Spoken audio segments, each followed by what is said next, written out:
poesía, gracias a la librería Metáfora que acoge el acto. Y, por lo que a mí respecta, agradecerle también a José Luis que me haya invitado a estar presente en esta presentación en sociedad de esta verdadera joya poética que es Lo que mirarán tus ojos. Y gracias, sobre todo también, por haberme hecho sentir, perdonad que tengo una Juanola, pero me ha dado un ataque de tos, por haberme hecho sentir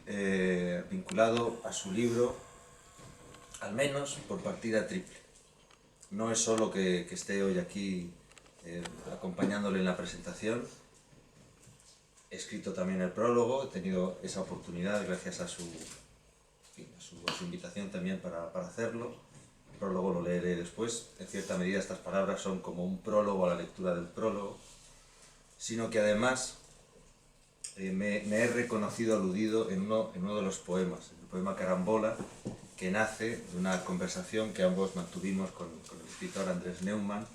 y en la que Neumann y yo tratábamos de recordar alguna circunstancia de un encuentro 15 años antes. La inspiración del poeta tiene vida propia y no se sabe nunca exactamente cuándo pueda despertar.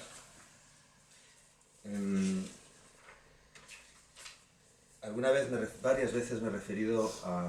a esa relación que se establece entre quienes gestionan, administran, editan blogs, nunca he sabido cómo se dice,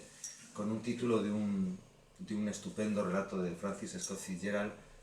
que es poco conocido. Es Íntimos desconocidos. En efecto, con el paso de los años y con la sucesión de entradas,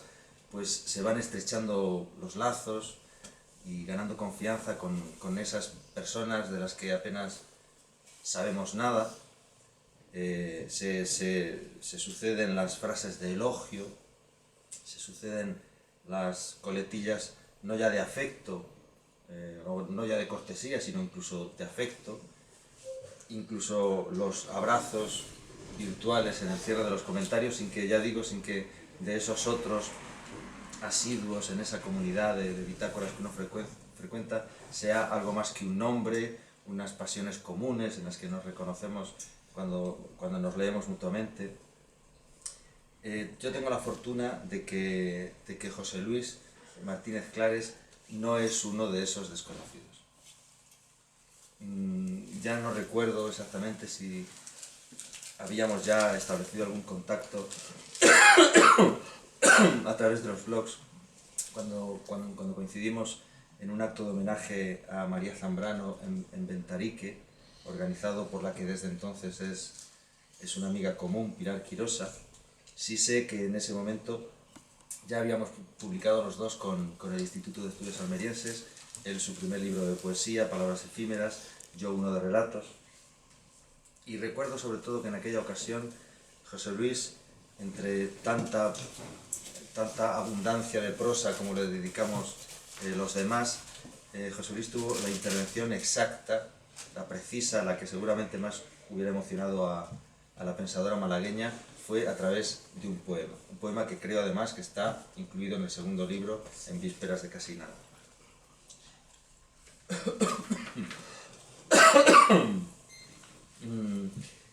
Estar dotado para la música o para la poesía es un don que se tiene o no se tiene. No es extraña esa vinculación entre poesía y música, más allá de su naturaleza rítmica. Esta misma semana, un amigo poeta también, José Luis Campos, que hoy nos acompaña, me dio, al hilo de una reflexión sobre el orden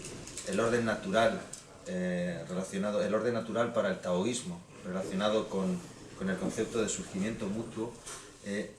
me dio una clave de esa relación más allá de la naturaleza rítmica entre poesía y música. Me dijo que había tenido la intuición de que la poesía es una llave que abre los misterios de la música. Música, poesía, cine son pasiones que me vinculan, que están en el libro y que me vinculan más aún, pero fundamentalmente el cine, el buen cine. Este cine del que hemos tenido una muestra en el book trailer, ese cine del que hemos estado hablando hace un rato, que nosotros tuvimos la fortuna de poder incorporar de manera natural a nuestras vidas cuando éramos niños, porque era el cine que veíamos en televisión y que ahora nuestros hijos pues lo van a tener más difícil, salvo que nosotros hagamos, y lo estamos haciendo quienes hagamos el cine, la labor de acercarle a nuestros hijos quién era Audrey Hepburn, quién era Cary Grant, quién era... efectivamente, lo que hace original, lo que hace tan singular este libro tan bello como es Lo que miran tus ojos, es la forma en que el cine se convierte en materia poética, en punto de partida y no de llegada, en ese motivo que impulsa a la inspiración a abrir sus alas y emprender otros vuelos. En cierta ocasión le oí decir a Antonio Muñoz Molina, que la literatura era la continuación, que el cine era la continuación de la literatura por otros medios. Y hace solo unos días, el domingo pasado, en un programa de televisión, José Luis García propuso que el cine es el amor a 24 fotogramas por segundo. Y García, que sabe más de películas que Antonio Muñoz Molina y no menos de literatura, esta percepción de García, esta idea de García, aunque suene cursi, puede aparecer un poco en el ambiente de volver a empezar, ese tipo de... Sin embargo, me parece que para el caso tiene más hondura, entre otras cosas porque es menos obvia que el cine es la continuación de la literatura por otros medios, que además es una verdad que solo sirve para la narrativa. No solo me parece que tiene más hondura, sino que además creo que se ajusta con más exactitud al libro de José Luis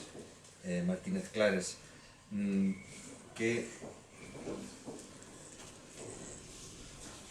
el que se ve que la poesía es continuación del cine por medio de la palabra poética, cuya exactitud y la inmediatez de su repentina aparición, que es frase de José Ángel Valente, hace que la palabra poética valga más que 1000 imágenes. Se ajusta mejor esa idea de que el cine es el amor a 24 fotogramas por segundo, porque a lo que alude, a lo que se refiere es a los sentimientos, a la emoción, y es en ellos donde encuentra su razón de ser Lo que mirarán tus ojos. Ahora, como he dicho, voy a leer el prólogo, con la advertencia previa de que cuando se hace una introducción desde la narrativa o en prosa a un libro de poesía, siempre será un pálido reflejo de lo que luego la obra es. Entonces, iba a tomarme una juanola, pero no creo que ayude mucho a mi...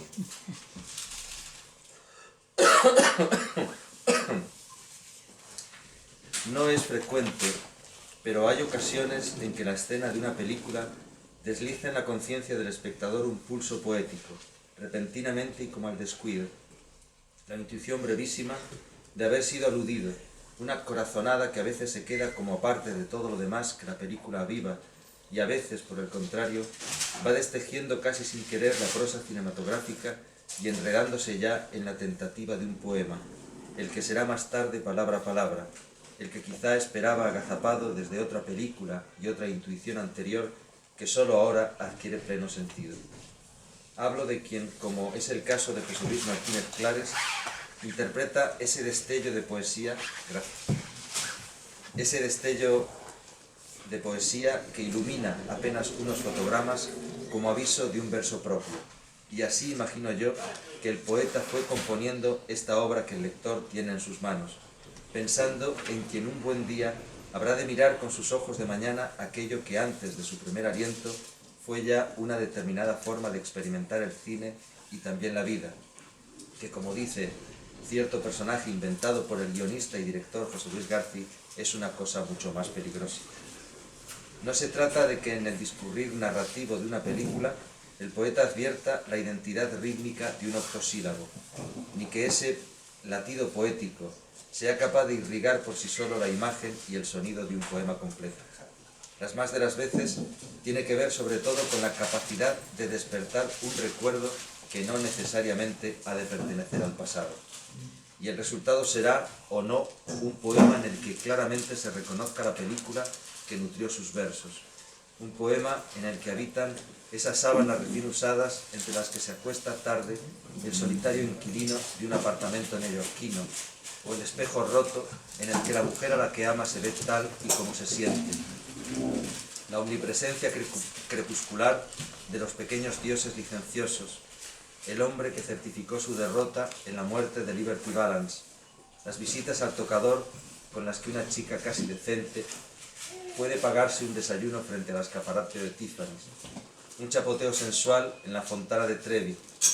un puente desde cuyo pretil sería fácil huir hacia la muerte si no fuera porque es tan bello vivir. De otro lado estarán los poemas que no conservan más referencia cinematográfica que la llama de inspiración atrapada en el título o en una cita en verso, y en cuyo desarrollo la cerveza caliente y las colillas frías se sirven con un toque Lubitsch que remite a ciertos equívocos de juventud no desvelados. Y Lauren Bacall baila a este lado de la pantalla como una rosa púrpura de la India, y un hombre anónimo hace un cameo en unos versos exactamente igual que tantos seres anónimos se cruzan a diario en la prosa rutinaria de nuestras vidas. Es una tragedia cultural que la poesía actual española circule en su mayor parte casi clandestinamente en el mercado alternativo y minoritario de la lucidez y las lecturas múltiples, porque refugiada, salvo excepciones, en los límites de la literatura publicada en provincias, tantas veces heroico foco de resistencia frente a la mera repetición de modelos de éxito en que se mueven las grandes editoriales, siempre parecerá más difícil que una obra de tanta hondura, belleza y singularidad como la de Martínez Clares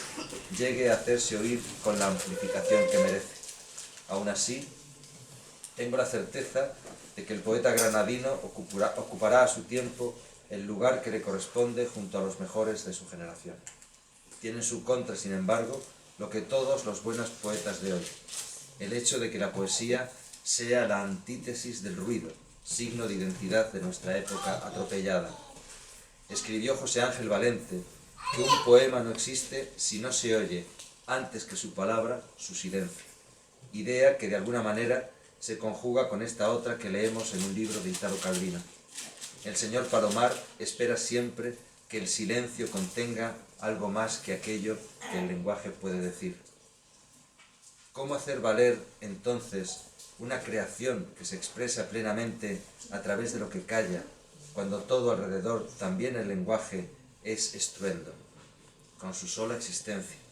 perseverando en la pasión por la escritura sin perseguir otra recompensa que la de saberse menos incompleto gracias a su mediación? Este prólogo nunca pretendió ser aviso de lo que ha de venir apenas el plano secuencia que ocupa las primeras páginas del libro finalice al fin en un fundido a verso, ni tan siquiera